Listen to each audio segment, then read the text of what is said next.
and now we start with our first panel today, looking together with leading CTOs at their roadmaps and their expectations for the future. Some weeks ago, I visited a CTO, don't mention the name, to make an interview, and on his office desk there was a coffee mug, and on this coffee mug was printed CTO, because freaking awesome is not a job title. So it's a pleasure now to welcome some freaking awesome CTOs. My welcome goes to the CTO of Airbus, Signora Grazia Vittadini. With us in a minute is the CTO of MTU Aero Engines, Lars Wagner. Willkommen. The CTO of Rolls-Royce, Stein from Safran. The Chief Technology Officer, Stéphane Cueille. I think he will join us via phone. My welcome goes to the first Chief Sustainability Officer and the company history of Boeing, Raymond. We are very happy to have here with us the Director Advanced Technology at GE Aviation, Arjan Hegeman. So I do hope everybody is properly connected with us. So many high potentials. This longs for an extraordinary session chair. No problem, we got one. Your session chair now is the Director General of the Directorate Research and Innovation within the European Commission, Monsieur Jean-Éric Paquet. Monsieur Paquet, you have the floor. Good morning. Thank you very much. Good morning, everyone. Good morning to our CTOs and the research pioneers in the aviation sector. I'm very much looking forward to this panel to indeed deepen the conversations which took place yesterday during the summit, and to hear from the CTOs how they see the aviation sector, the engineering ahead of us, and how they will disrupt aviation in the next decade in line with the ambition shared by industry. I mean, here in Europe particularly, but I don't think this is European only. And I must say, I'm very much looking forward to listen to Raymond also on behalf of Boeing in a moment, how our aviation industry is indeed preparing itself to move towards a Europe which is carbon neutral by 2050. So really what we are discussing now in November 2020 is what we will need to do in the next few years already to be relevant as a sector in 2050.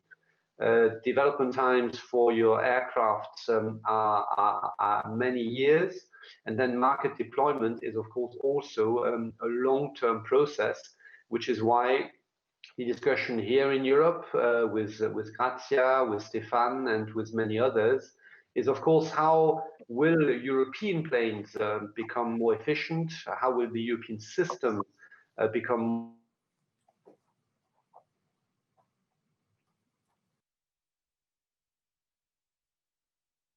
For that, we faced some technical problems. We lost the connection, but now our panelists are getting on board again. I think not everybody in the moment, so we can start, nevertheless, now with the presentation of Grazia Vittadini, the CTO of Airbus. Grazia, you have control. At Airbus, I was highlighting just a minute ago, our commitment to decarbonizing air travel is really crisis agnostic. And it's the more important for us now to remain really committed to contributing to Europe's green and digital priorities. In fact, we are looking into the future with a sort of magnifying lens. And that's why we've recently revealed the 3 conceptual aircraft going under the headline of Zero E as a critical part of our plan to bring to the market a zero-emission aircraft by 2035. These 3 concepts have a common denominator, and that is they rely on hydrogen as a primary power source. But we all know very well that in our industry, there's really no silver bullet when it comes to challenges like the one of decarbonizing the skies.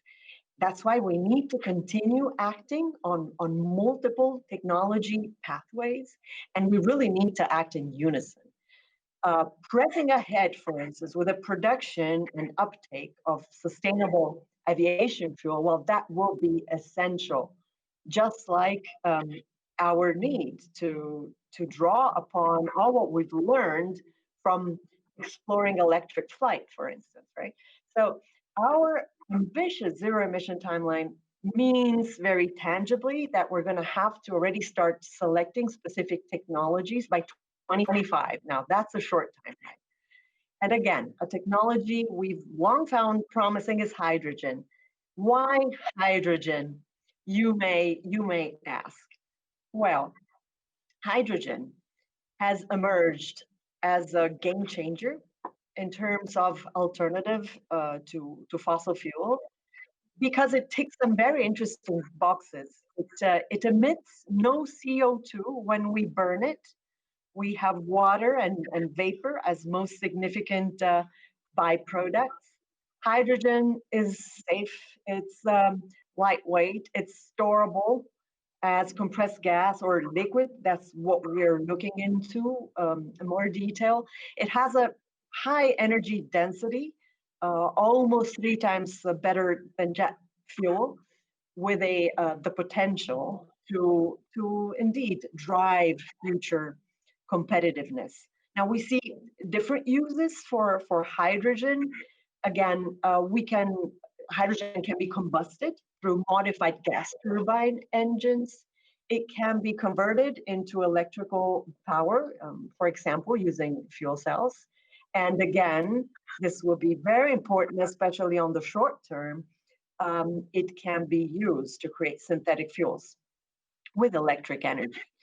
So to aid our exploration of hydrogen as an energy source for future aircraft, we're looking at a series of zero emissions demonstrators to de-risk concepts such as the refueling, aircraft tank storage.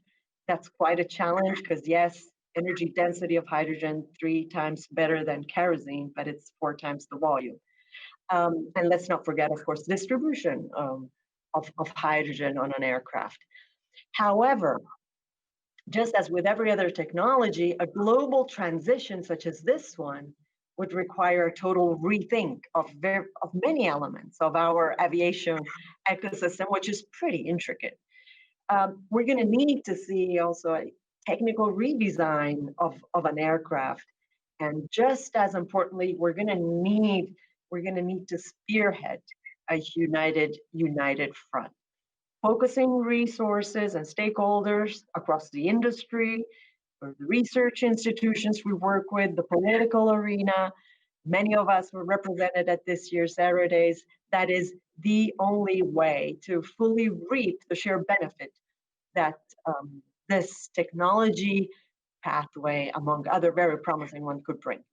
So thank you very much, and I look forward to our exchange. Okay.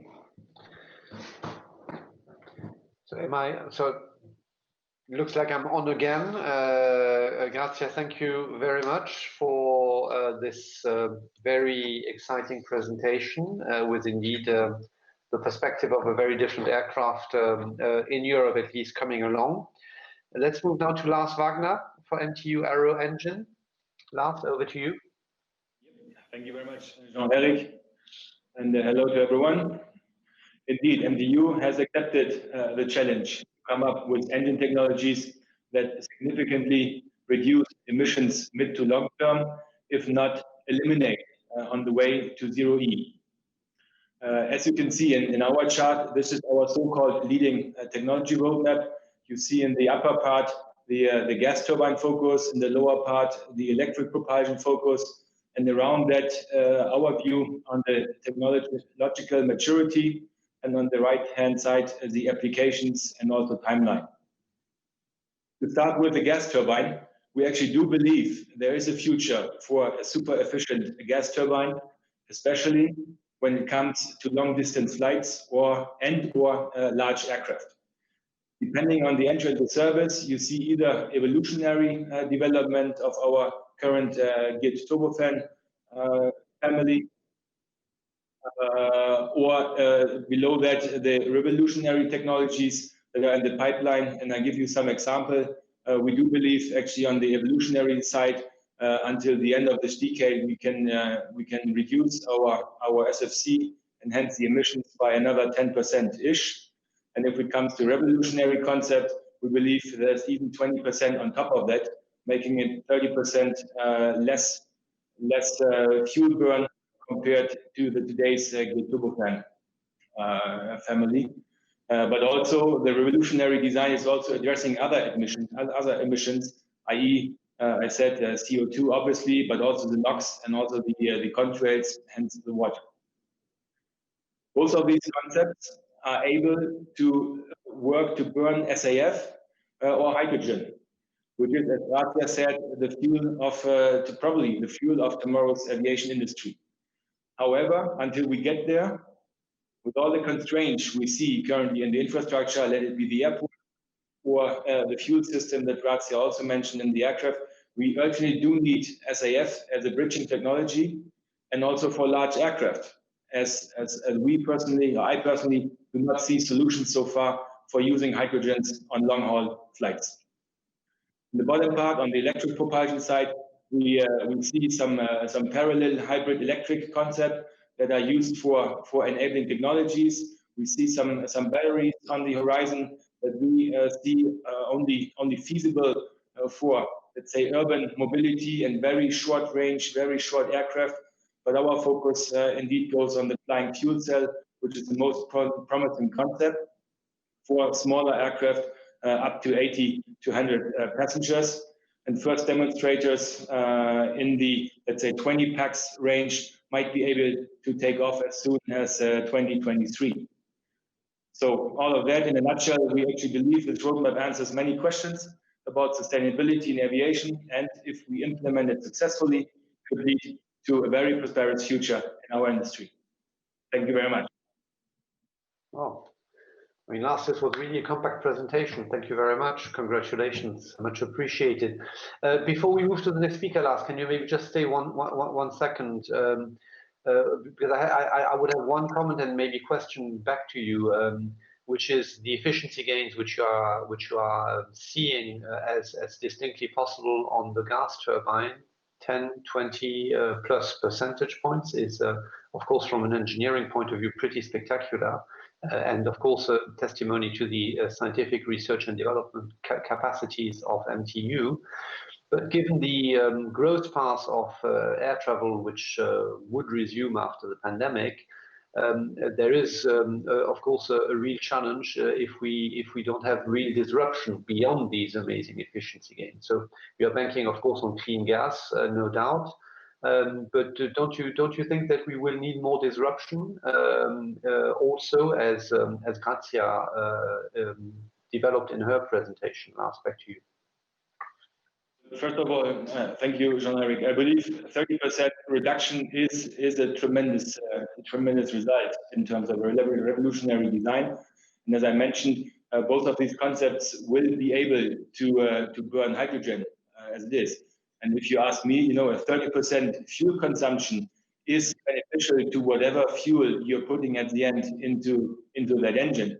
And that is a gas turbine evolution, which I mentioned we do need anyway for long distance traveling. But the real revolutionary, if you say it like a zero emission, really is in the lower part, where the flying fuel cell for these 100 passenger size is the next revolutionary step. So we try to see it as with bifocal. We do want to see a future in a super efficient gas turbine, but also on the way to zero E, using either hydrogen as direct burn or converted into electrical power in a fuel cell. Very ambitious. To bring gas turbine 30% less is very ambitious, because we do see an evolution and at the end of the physical possibilities in today's gas engine concept. Lars, I concur entirely. This is, as I said, spectacular, and indeed really in this technology, really probably one of the limits. And therefore, the question on alternatives to move to this in disruptive paths. But you replied to that as well. Now, thank you very much, Paul. Can I move over to you? How is Rolls-Royce seeing it? And once again, just to echo the others, it's great to be here, even fighting through the digital challenges that we've had. So I'll just move on. So the first thing is to reinforce the messages that, in fact, 3 of the CTOs, trying to advance the slide here, 3 of the CTOs on this panel agreed at the Paris Air Show a couple of years ago. And we're all saying the same thing, really, which is that we've got to just push ahead at platform efficiency, engine airframe combinations. Lars talked about a 30% target. That seems pretty good to me. We have to ramp up sustainable aviation fuels because we recognize that most of the disruptive technologies we're looking at least between now and 2050, are not going to take us on those long-haul flights, maybe not even some medium-length routes. But we also have to be bold and ramp up the disruptive side with electrification, hybrid electric and hydrogen. And that picture there, by the way, is a real 2.5 megawatt electric motor generator. It's not a concept, which we're testing as we speak. So just moving on to the gas turbine. Our own contribution is a program called UltraFan, designed for sort of larger aircraft, which is a 10% step change in fuel efficiency, being an ultra-high bypass design. And this is important for 2 reasons. One, to reduce emissions, but also we know sustainable fuels are going to have a cost burden. And so if we can offset that cost burden through efficiency, that also helps introduce sustainable aviation fuels. And we think that 10% figure means that we can be pretty flat on cost out to about 2035, if not beyond. I've mentioned business jet engines there just because we're proud of our team in Berlin. South of Berlin is our plant where we make these business jet engines, and so that's one of the reasons I put that there. And then sustainable fuels, it's really happening. So yesterday on one of our large engines, we tested a 100% fuel mix into one of our large Trent engines. We burned 60 tons, which is equivalent to a transatlantic flight, and the whole test went really well. That fuel was supplied by Shell Aviation and Sky Energy and World Energy. So it's happening, and SAFs are now starting to come to us. The whole sustainable fuels agenda, if I can move on the slides, the sustainable fuels agenda is extremely important to us. We are reliant on other industries. As many have said, we need something like 500 megatons by 2050, and there won't be one magic bullet to make them. And you know, there's tremendous research going into e-fuels, biofuels, waste to fuel, and what we're seeing is a whole industry that's growing on the back of aviation's need for sustainable fuel, and we're pretty confident that this challenge will be met. And you'll see one of the vectors there is e-fuels, and one of the things we're exploring is using nuclear power as one of the vectors to create an e-fuel. And then finally, the disruptive side, a lot of very exciting stuff happening that's already been mentioned. So pure electric, one of the things we're doing, it's a bit of fun and a bit of experimentation, is to look to break the airspeed record for electric flight early next year with that program called Axel, which really is a test bed for a very high energy discharge battery system, which then comes out of it as a product. Here in Brandenburg, there in Brandenburg, we're working with Airbus on the I-5, which is a 500 kilowatt series hybrid demonstrator. Again, this is going to be a real aeroplane that flies quite shortly. So a 500 kilowatt gas turbine driving a generator with distributed power pack, very exciting stuff. And then hydrogen has already been mentioned, both in direct burn, and you'll see our experiment at our combustion lab there running hydrogen already, and in fuel cell technology, which might be an alternative. So we're keeping our options open on those areas. Thank you, Jean-Eric. No problem. Well, thank you very much.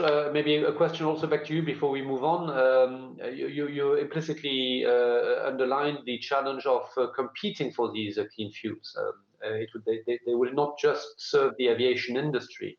So where do you see the technological developments to ensure that these clean fuels are, I mean, firstly, targeted to your own needs? You illustrated it. I'd be interested to hear what the technology of the clean fuel was, which you just tested at 60 tons, and whether you believe that the aviation industry is going to be able to attract these clean fuels particularly. Well, it's almost the other way around, Generic. We've been very close to the oil and gas companies and asking them this question. And certainly most of the ground and sea transportation elements are moving to other types of power. So pure electric, hydrogen for trucking, automotive. You know, we've seen announcements over Europe of outlawing gasoline and diesel kerosene for road cars. So really, the oil and gas industry is looking to aviation as being the big market for these fuels. And I'm fairly confident that, you know, we are going to get what we need. I'm also confident that there isn't one silver bullet. You know, we're already seeing countries that have got, for example, large populations, lots of waste, perhaps are developing waste to fuel vectors. Countries that maybe have got surplus nuclear power are developing e-fuels vectors. So I'm pretty certain between now and 2050, innovation will enter the equation and we'll get the fuel we need. Paul, thank you very much. And I now move to Stéphane Cueille, Safran, the third big player here in Europe. Stéphane, are you looking at it aligned to an extent with Lars and Paul, or are you seeing it a bit differently? Stéphane, over to you. Oh, I think you'll hear a bit of echo in my speech. That's the difficulty being the third to speak. Can you see my slides? For now, not yet. Yes, now we do. Yeah, so let's move to the next one, please. And I'm going to show a picture that, Jean-Ric, you may remember because it's from a Clean Aviation document. And it's restating the way we think, we are convinced that we can deliver the climate neutral aviation in 2050. I mean, based on numbers. And basically, so on this slide, you see a path where we don't go to climate neutral because it was a path designed just to go to the ATAG 2050 goal. But in fact, with that path, you just move to 100% low carbon fuel and you reach the target. And so basically what we need to bear in mind, it's not just about technology, it's about delivering the impact into the fleet.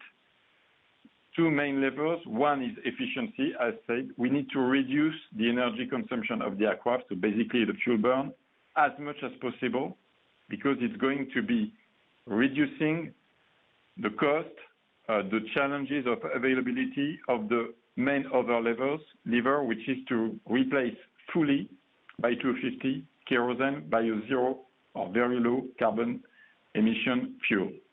And again, this is going to range from SAF for sure, and starting now, e-fuels, which are chemically identical. So basically, it's more a question of getting the technology ready and the availability, and potentially hydrogen, if we find that the maturity is there for shorter flights. So we need to open all those possibilities. But again, it's about delivering first efficiency on the aircraft side, and in parallel, ramping up very, very fast the fuels. Refuel EU in preparation is key to move on the second lever.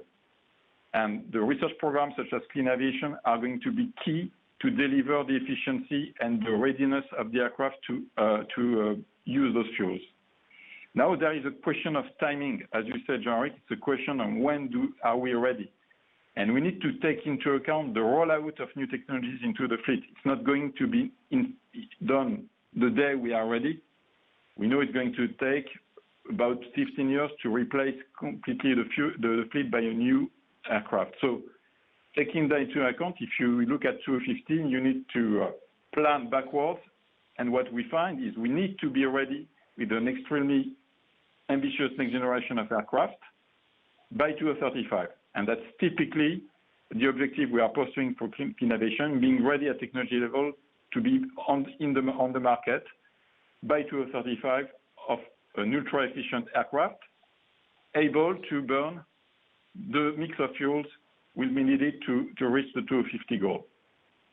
So if I move to the next slide, so what do we do at Safran to contribute to that goal? Three main pillars.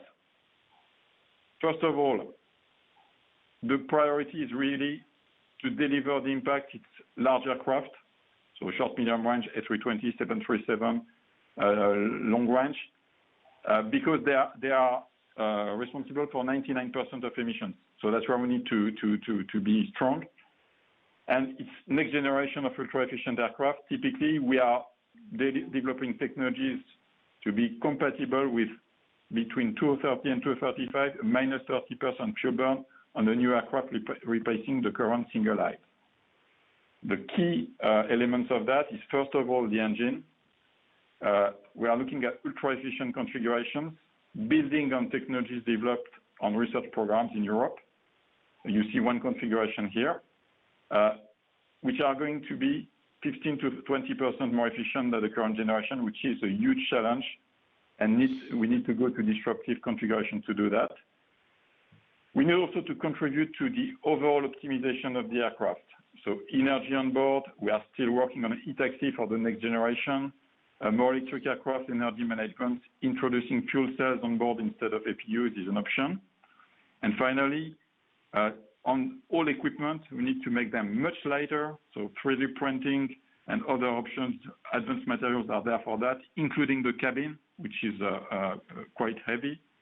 And we need also to listen to our customers and look at the new configurations, improvement of aerodynamics. We will go to thinner wings. So the configuration of landing gears is likely to be different. We need to adjust our proposals to the new configurations. So that's the bulk of what we are going to do in clean aviation. Second item is really opening up the possibility to 100% low CO2 fuels. So first of all, 100% drop in sustainable fuels for 2030, it has to be native, and we are going to push also the possibility to move to 100% if possible on existing aircraft. And on hydrogen, we are starting from the beginning, so we have to explore, mature, and as Grazia said, we have a milestone in 2025 to confirm or not the potential for short, medium range, shorter missions. A key element for the two options, two avenues, is to understand better the non-CO2 effects. We know drop-in fuels, biofuels, e-fuels are likely to have beneficial effects. And on hydrogens, we have questions. We don't know the answer. Could be better, could be worse. We need to understand that because it's an element of choice. And again, in the research programs, we intend to work on that. And finally, we have shorter range aircraft, smaller aircraft, and there are great opportunity to develop disruptive new propulsion options, which are not likely to be ready in the time frame for larger aircraft in the time frame needed to deliver the climate neutral aviation in 2050, but have some potential in the longer term. And we are working on hybrid electric fuel cells, full electric. You see here a configuration of a hybrid aircraft with distributed propulsion. We are working with Daher and Airbus. Fuel cells also, so exciting domain to cover for new mobilities, commuters, and regional flights.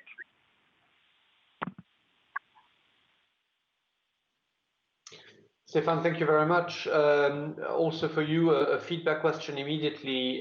So you acknowledged the need to have these new technologies, new aircrafts, new systems commercially available in 2035. I mean, what does this mean for the timeline of the research and development component, in particular the one which is kicking off now under clean aviation? How do you see that, Stéphane?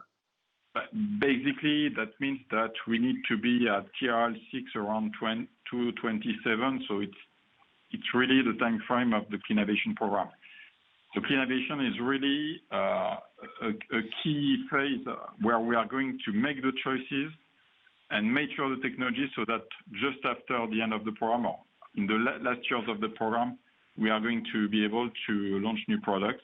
Of course, if the market is there, if the conditions are there, but that's really what we are preparing for. So it's not just research, it's really targeting impact on a product in the time frame consistent with the objectives. No, Stéphane, thank you very much, which really means that the Clean Aviation Partnership needs to be going to a different place, building on the predecessors, but going to a different place. We are now moving, Chris, to you on behalf of Boeing. I must say I'm really looking forward to your intervention because I am always arguing that the Green Deal ambition in Europe, which was set out now a bit more than a year ago, is driving deeply changes in public policies on the one hand, but more importantly in industry as well. And that Europe's competitiveness is going to be by delivering that Green Deal, possibly ahead of other parts of the world. Now, of course, there are shifts, deep shifts, which will now happen in the US system as well. So how are you and how is Boeing seeing that drive towards low or zero carbon aviation? Over to you. Yeah, thank you very much, Jean-Eric. And I'm pleased to be with all of you today. I think we all look forward to the day we can do this again in person. But I just had a few opening remarks, maybe on my first slide. I'd just like to remind ourselves, I think, of the economic and social value of our industry. And I think we all understand that, but I think sometimes we also forget. And so I'd just like to thank everybody on the panel and all the colleagues across airports and governments and airlines that are partnering on confident travel. And I think the health and safety of our flying public is what we all have to work towards regaining that confidence and trust for our industry to recover. And I think our industry will recover. And fortunately, the basic fundamental law of aviation is to try to increase fuel efficiency. I think it's always been done. It's a foundation of the industry, and we don't have to work hard to convince people to pursue it, which is a very helpful fact, I think, in our mission here. And I think we should all be proud of what we have achieved, but we all know that we can do more. So I'd just like to talk a bit more on the next slide about what we see as part of that path to that decarbonization. And I think, very aligned with Grazia, but, I think the period that we're in as we recover, the fleet renewal decisions that we make and the airplanes that come back into the networks are going to be very important, because that is the most immediate way we're going to improve fuel efficiency and the greening of the industry, is by that next generation of aircraft, which will get the 15 to 20% fuel efficiency savings coming out first.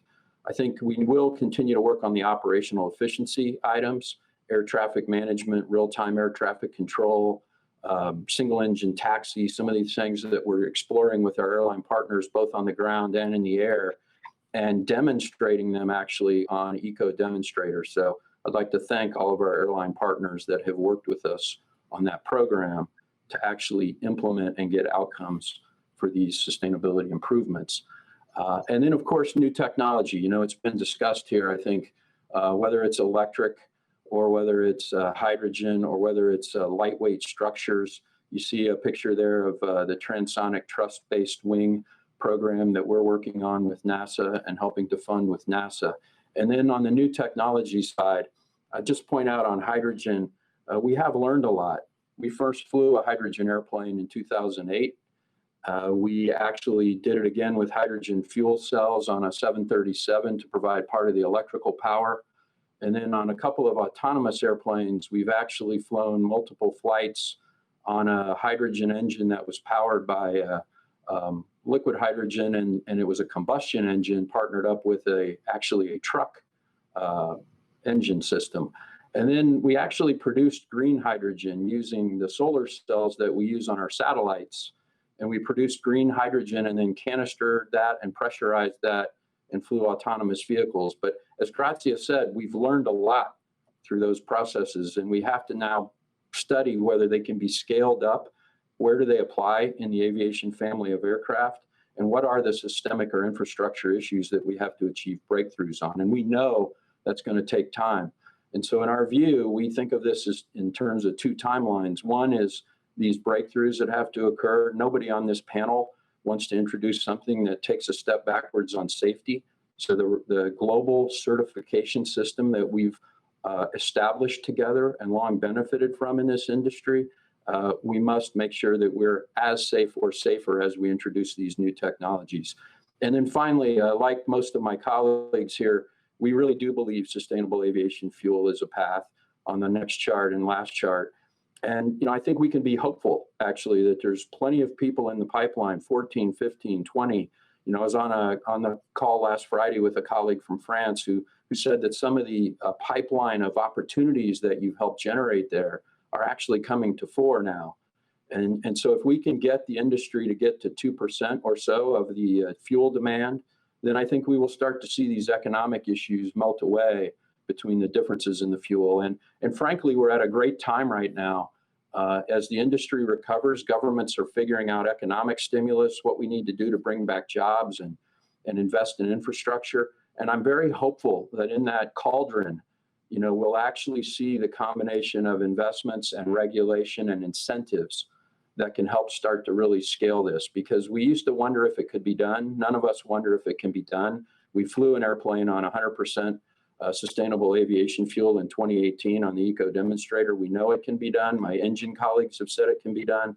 And now it's really scaling the production and the supply side as we continue to work the demand side. So thank you very much, John-Eric. I look forward to the comments. And to where you started, I actually will close with the fact that I think we should all be proud that our sector actually had a goal to begin with. And I think we had that goal as a sector before anybody else did, because we do have a uniting body through ICAO.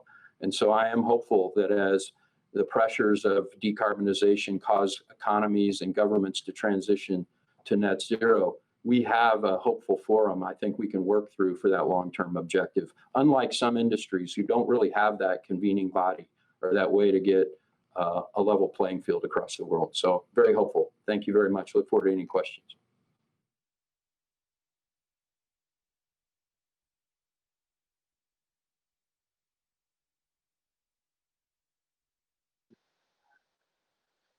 Sorry? You don't hear me? Now we do. You hear me? Very good.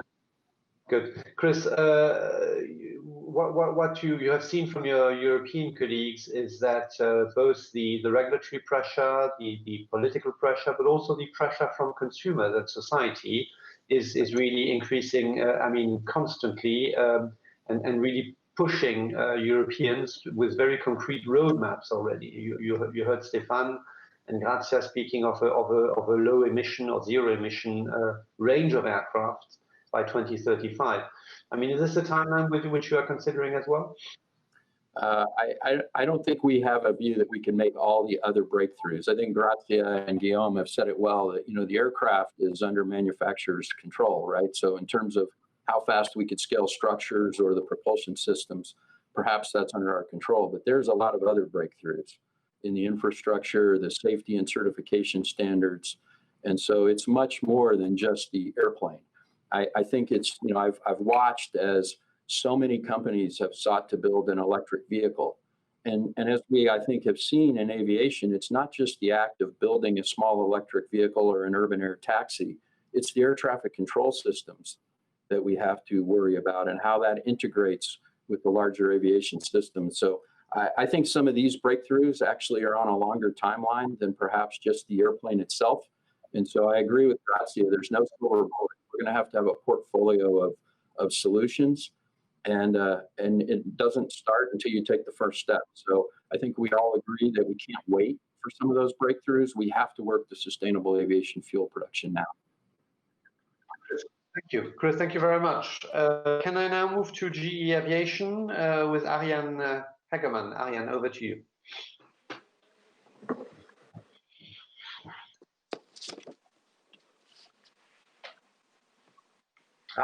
He isn't here. So,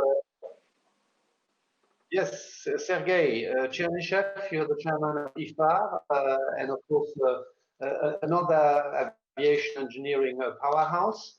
How is this debate on green aviation impacting your own work? Because the debate, I think, in Russia is on a slightly different path, at least for now. In contrast to China, Japan, Korea, Europe, and I think the new upcoming US administration, carbon neutrality is not yet entirely set out. does this impact on your work, and how do you see your own work on this decarbonization path? Sergey, over to you. Yes, thank you. Can you hear me well? Okay. So yes, can you please put my presentation on? Okay, so ladies and gentlemen, it's a real honor for me to participate today in CTO panel. On behalf of 26 global aeronautical research institutions, IFAR, International Forum for Aviation Research. With our 10-year of existence, we are a relatively young organization compared to aviation itself. However, we feel that after these initial years, we could continue, we can contribute more, also on a broader scale and with other global organizations. So, yes, thank you. We started in 2010 and now have been growing, assembling 26 national research centers. I think, yeah, it's previous slide, if you can show the previous one, very tricky. Combining approximately, or representing in total, approximately 36,000 researchers. Only one establishment per nation can join IFAR. And as you can see, we probably represent something like 90% of the major aeronautical research institutions around the world. Next slide, please. IFAR main goals can be shortly described as information exchange, where we identify global priority research challenges for common action, networking with our yearly high-level summit, we connect all the principles. Cooperation in order to stimulate innovation and improve our research achievements through collaborative activities. Education, where we foster the next generation of global aeronautics engineers and scientists. And communication, including to inform aviation-related policies based on solid research and common IFAR discussions. Next slide, please. Let me show some facts on IFAR's approach to managing the acceleration of the innovation. Our advantage here is based on the fact that we provide a scientific basis for regulators, for informed rulemaking, to maintain and or improve safety, environment, and other challenges of aviation. Convene key players in industry, academia, government. Provide a strategic long-term vision for evolving technological trends. The white papers is an example of our ability to provide strategic vision based on evidence. Working with other, next slide please. Working with other international organizations have been a long-term priority for IFAR. The theme for annual IFAR Summit 2020 was certification and regulation to an era of rapid innovation, which presented an opportunity to seek a closer engagement with the International Civil Aviation Organization, ICAO. The important milestone of this summit was the agreement jointly explore the mechanism for meaningful collaborative relationship over the next year. IFAR and ICAO formalized their relationship by signing a declaration of intent. These collaborative activities may include information sharing and research efforts through working groups on innovation-driven areas such as urban air mobility. Next slide, please. The focus of IFAR is on non-competitive aviation research and development related to global technical challenges such as safety, environment, efficient operations, etc.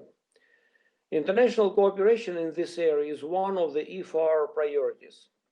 As example, I can briefly mention international research efforts on EU flagship projects such as hybrid propulsion, icing, next-gen supersonic transport, or beyond EU, some BRICS countries' research partnerships on noise mitigation. Next slide, please. As example of our successful cooperation among IFAR members, and also to present the scale of operation, I can mention here the Access project that is about alternative fuel effects on contrails and cruise emissions. The flight tests conducted emission measurements using both traditional jet fuel and alternative jet fuel. A full set of important data were collected, analyzed, and shared among the partners and discussed with industry. So it's just as example. As a logical follow-up and of this initiative and some other evident data, a few IFAR members came up with a shared strategic vision on zero-emission aviation, ZEMA, that was presented yesterday at the summit by Rolf Henke, DLR. So that's, I would like to close my short speech. Again, thank you very much for your attention, and I hope that I could provide you with some not only important information about IFAR, but also with some stimulating ideas about the way forward. Thanks a lot.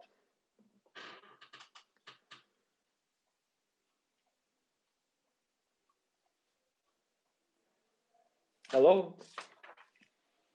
Sergey, yes. Can I also come back with a follow-up question to you? How does academia see the pathway to full decarbonization? We have now heard the industry, which is, I think, converging to a large extent. Does academia have a different view of that pathway, and what would it be? You know, I can hear not very well here, some kind of sound problem. But if I catch your question correctly, that we, IFAR as an organization, we, during our summits, came up with so-called a white paper. So our shared view on important issues, problems, challenges. And this is something that we can deliver to the related policymakers or industry. That's how we work. Sometimes we invite industry representative for sessions to have their involvement and get some kind of feedback. So it depends on the topic. Okay. So if I understand correctly. Thank you. Thank you very much. Thank you very much. So let's now see in the next 20 minutes or so what we can do more in that panel. Again, thanks to all of you for your very concise, informative, and ambitious statements. This is really giving a lot of sense to the credibility of commitments made on moving towards low or zero carbon aviation in the next decades. There's one question which I would like to check with I think probably all of you, but you don't need to comment, but I hope you will all be interested to come into the discussion now, which is that you are, all of you, you are the players. Huh? I mean, you are the world of commercial aviation. You are constructing the planes, the engines, and as Chris said, you are key actors also in the system and in driving the system forward. What we are now seeing in this discussion on low emission or zero carbon emission aviation is that there is, of course, a need for disruption. You all covered that. That innovation will need to be probably of a different nature, at least that's the discussion we are having here in Europe around the Clean Aviation Partnership. And this, therefore, if you look at the way industries develop, opens up real challenges for you as incumbents to innovative, smaller scale companies which might come with different solutions. Of course, you will certainly tell me that integration is from the point of view of aviation, against safety in particular, will remain critical, and therefore the hurdles to come into industry are very, very high, and rightly so. But how do you see the challenge coming from these disruptors, which, for example, we are supporting you in Europe with the European Innovation Council? There's a lot happening in the US as well, and I know, Chris, and you illustrated it in your presentation, that Boeing has also bought up many startups to precisely have access to this disruptive thinking and these innovations. I mean, how are we looking at that across the industry? Are you concerned? Are you cooperating as corporates with these actors? And how do you see their contribution on the pathway? And maybe we start again, Grazia, with you. With great pleasure, Jean-Eric. Yes, well, the challenges we're highlighting in these 2 days are such that it is clear no company, no nation, no industry will master these challenges on its own, right? And in particular, so we cannot be self-centered in the path ahead to achieve our ambitions when it comes to decarbonizing the skies. We, in particular, of course, we look with a lot of interest to what's going on, not only in research institutes in academia, but also in this nascent startups or potentially new entrants into our industry. And indeed, there are some absolutely inspiring and motivating and very interesting concepts being pursued. We welcome all. But as you have also mentioned, Jean-Eric, let's not forget that safety is key, always. Safety is at the top of all what we do. Safety does not belong to a company. It belongs to aviation, okay? And we have achieved certain levels of safety. We operate at great cost. And this is something we are not ready to compromise on. If we agree on this, then everybody's welcome to join the challenge. We're going to need all the creativity and brain power we can get, and knowledge and competencies in order to achieve the incredible ambitions we're all subscribing to here today. Mm-hmm. Grazia, thank you very much. I mean, Lars, Paul, Chris, do you want to come in? Yeah, Chris, please. Yeah, of course, and I agree. We welcome it. I think it's all good for our industry. I think it's why, I think all the companies here are very global companies. I think one of the benefits of that is we have these networks with universities, and I think all of our companies over the last 5 or 6 years have formed some sort of almost a venture fund access, so that we have another avenue into some of these disruptive developing technologies, be they solid hydrogen or electric or battery technology. I think this is very important for our industry. And then, I think any industry's always suffered from the gap, some call it the valley of death, where you get a technology breakthrough, but then it has to be applied and matured in order to incorporate it into a product. And I think any industry suffers from that. We're no different. But one thing I really love about this industry is we do work on that early stage stuff with universities and people like that. And then we figure out who's got it to a maturing state that it can be applied. And then all of us have some form of a demonstrator that we incorporate that technology in and start to test it. And so I'm very hopeful, and it's going to take all of that. Thanks, Chris.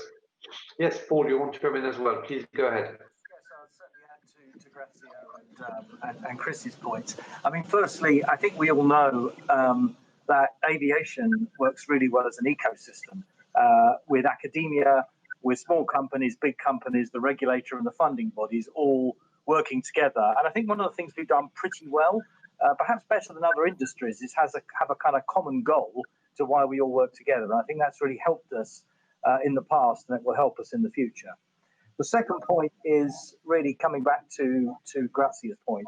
You know, the bar that we've set for quality and safety in aviation is quite rightly enormously high and will never go backwards. You know, when those aircraft fly with a 10 to the -9 incredulity of something happening per hour on that aircraft, to get to that level of maturity, we underestimated our peril. So there needs to be as much innovation in the way that we climb up those maturity curves as there is in new battery technology. And the third point to make is, you know, yes, disruption might come from outside our industry. We talk about sustainable aviation fuels. Maybe the breakthrough is in the biosector.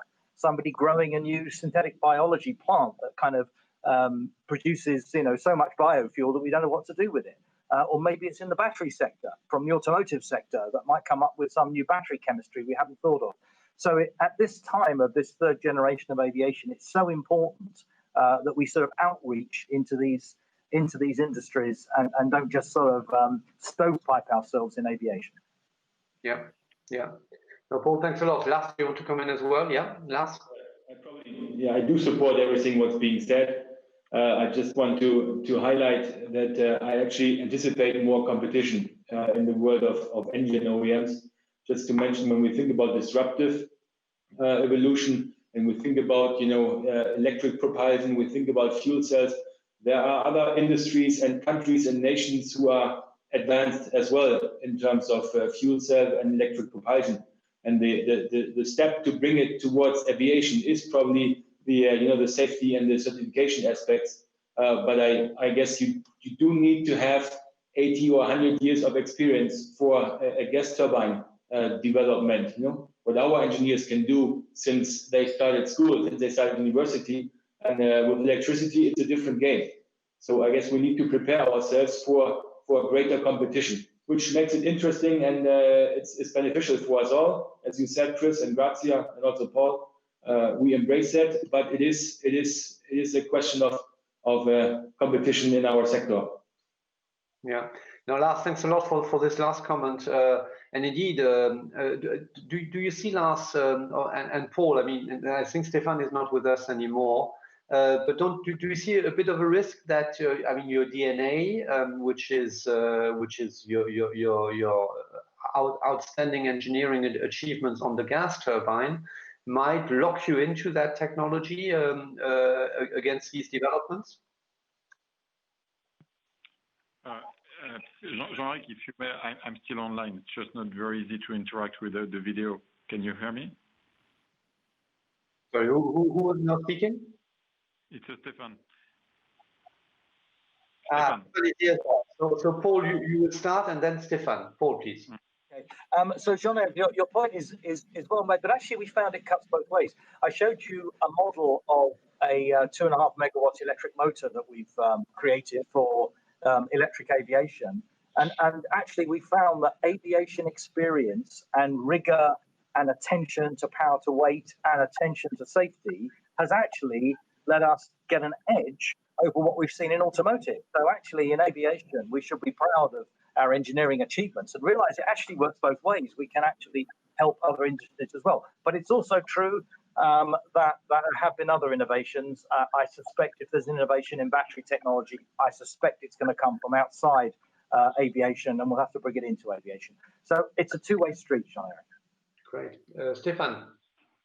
Yeah, to complement to what Paul said, I think we've done part of my job is to check that the organization is not operating with the tunnel effect.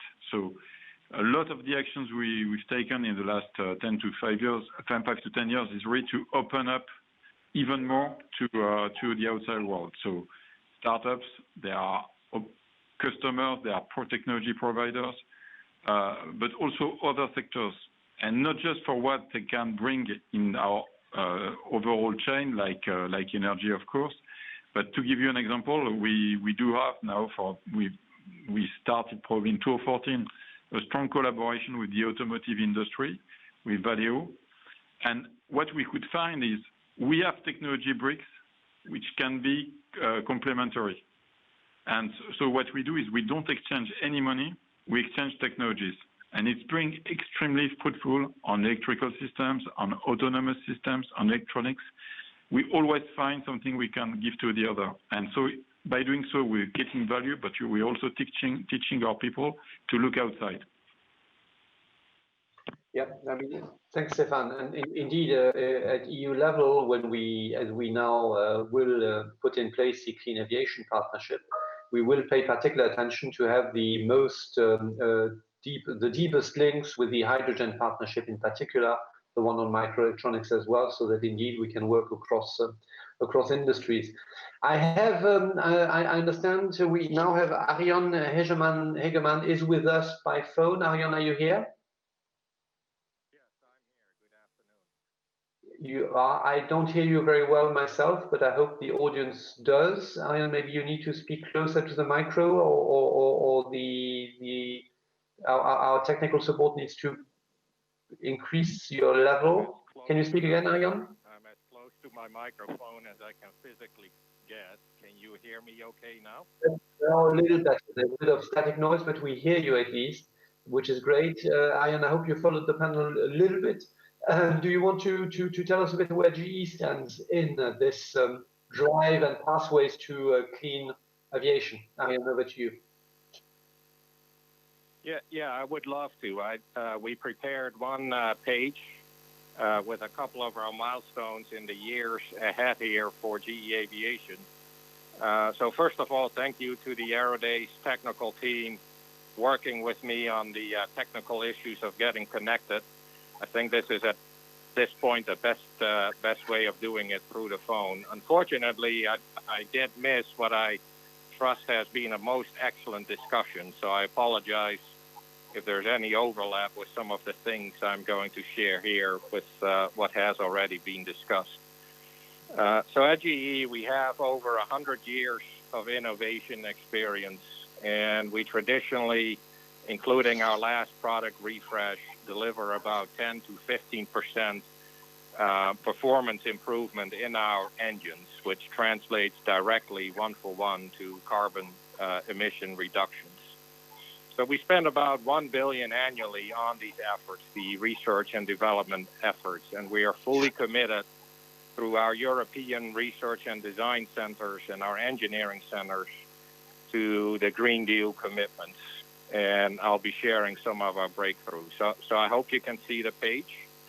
The first one that I wanted to highlight is in the next couple of years, so probably in the 23-24 timeframe, we'll be demonstrating a megawatt kilovolt level hybrid flying demonstrator that really shows the capability of what we have achieved today, both from a electricity generation as well as the controls of that whole system at altitude in a live flying demonstrator.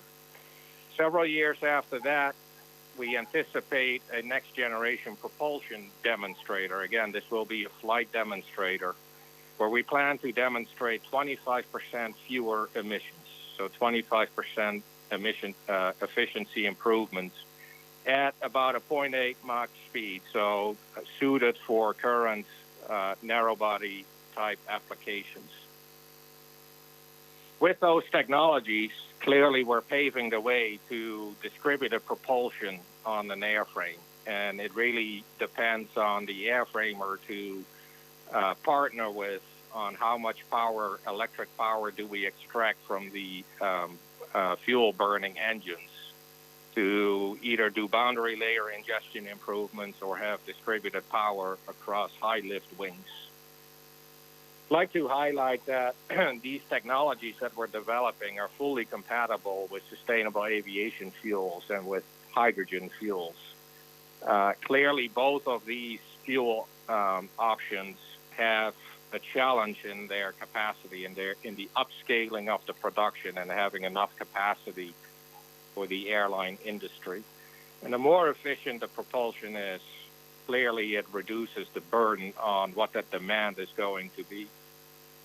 And then especially with hydrogen, we are very active in that area, both within the aerospace industry, but also through our power business where we're looking on developing those technologies on the ground, maturing them, and leveraging it back into our aviation products.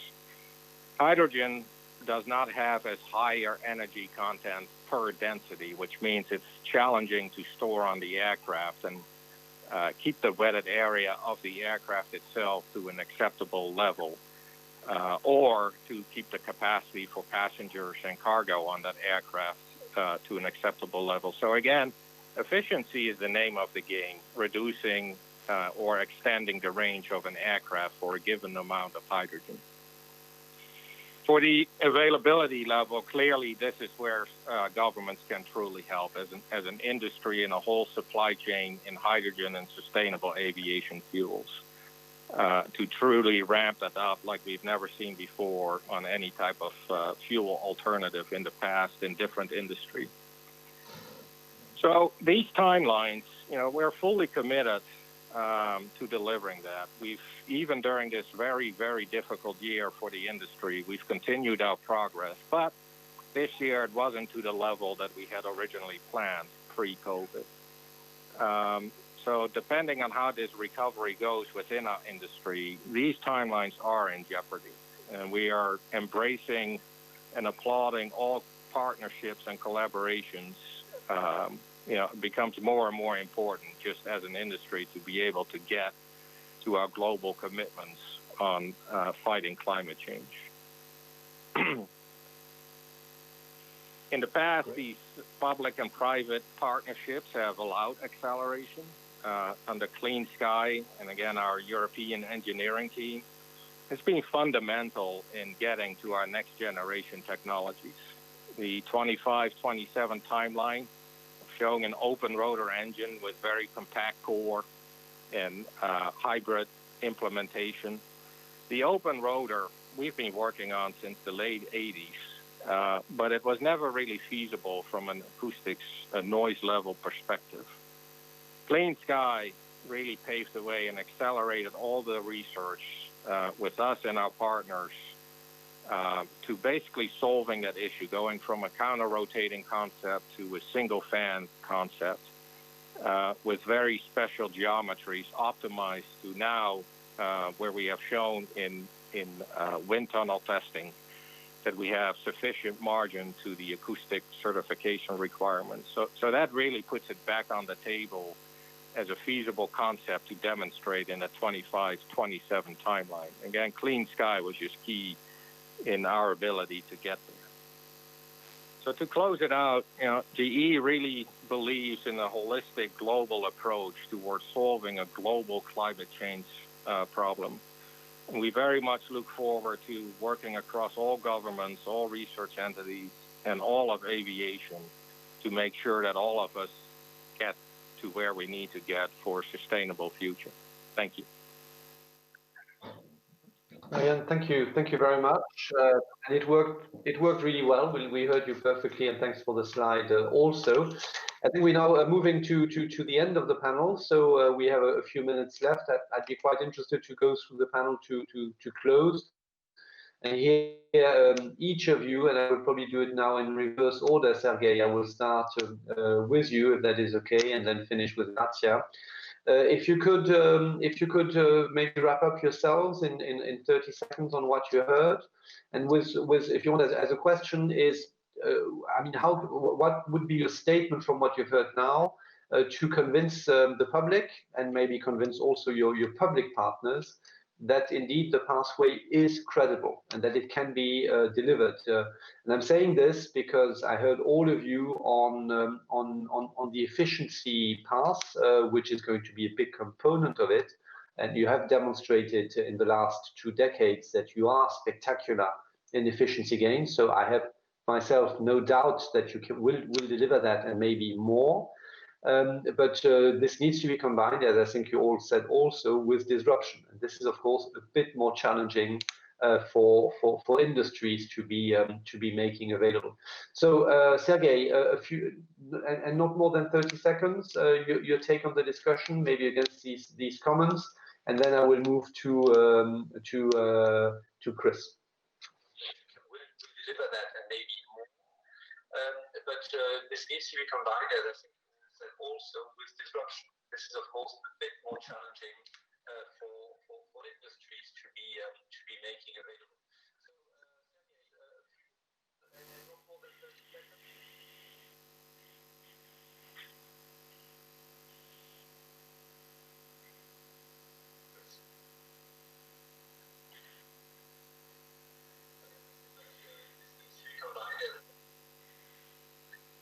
Myself. Okay, thank you, Jean-Eric. Yeah, again, I mean, I appreciate very much for invitation and so many challenges that are common for all the aviators in the globe. I think that's a very good area to work together.